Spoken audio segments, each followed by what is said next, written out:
What's a company secret you can share now that you don't work there? Health insurance dude. When you file a claim, it is often denied because they're counting on you not escalating it. Once you do, your case goes to a medical management group, which ought to be called the We Don't Want to Pay group. Keep escalating and involve your doctor.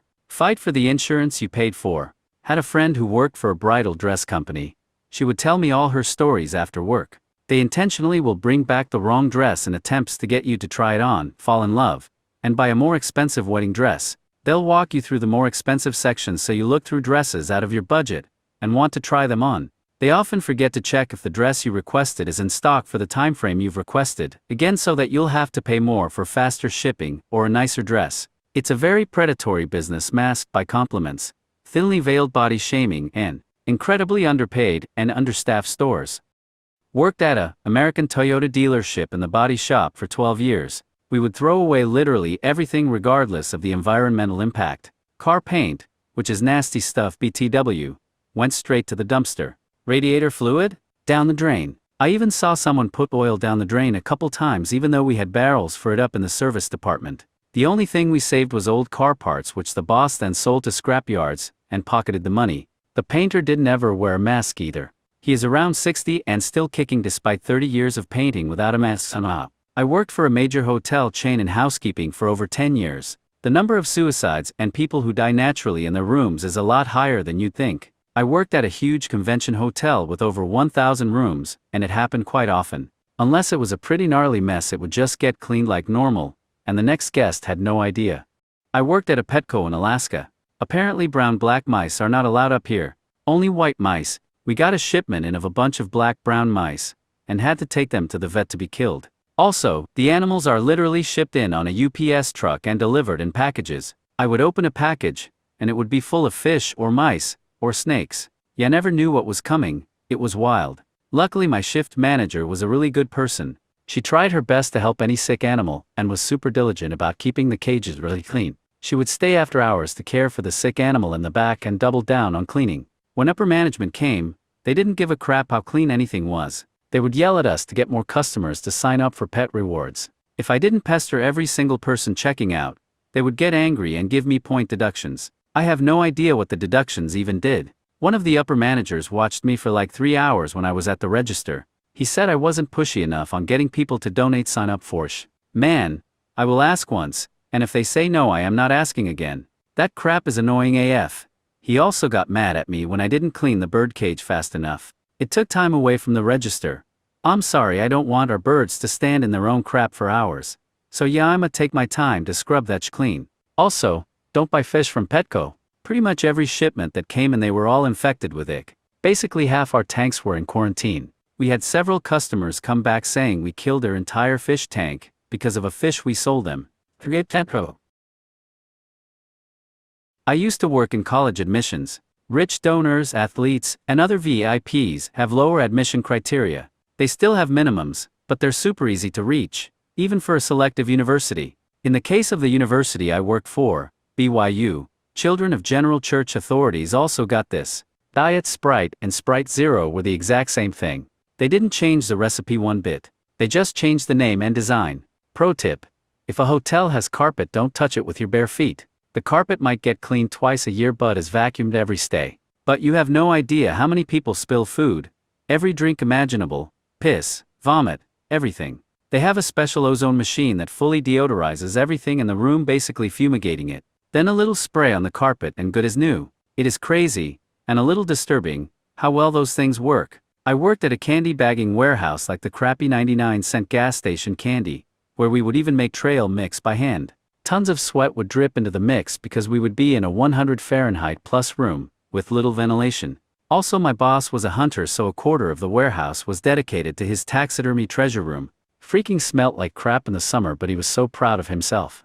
Also should add that if the expiration dates were bad we would use nail polish remover to take the date off. Arby's manager replaced the expiration stickers on the bread with new ones. I guess so the bread would last longer that way. I threw out 100 plus pitas with green fuzz on them after checking the manager's work. Best Buy sells most larger appliance at cost or loss. Many of these are MSRP control too. Things like TVs, washer dryer, laptops, phones, and so on do not make them any money, but the accessories to go with them make all the money. Cables, cases, mounts, bags, install, and warranty is where they make their money. We were trained to push the highest and monster cables, and management didn't care if I sold 1,000,000 TVs. They cared how many cables and mounts I sold. If you sold a TV and didn't attach accessories, you'd get additional training. Dating websites don't want you to find love. They're designed to squeeze as much money out of you as possible before you cancel, and partly rely on people forgetting to cancel a subscription, and put deliberate barriers in the cancellation process. In Bound Call Center there is no such thing as a silent hold. You are on mute. We could still hear you. But this isn't done maliciously so we can listen in. We had targets for hold time, and putting you on mute instead used zero hold on that call, and brought the average down. Sometimes we were asking a colleague for input, sometimes we were avoiding an awkward silence, while the computer took forever to load.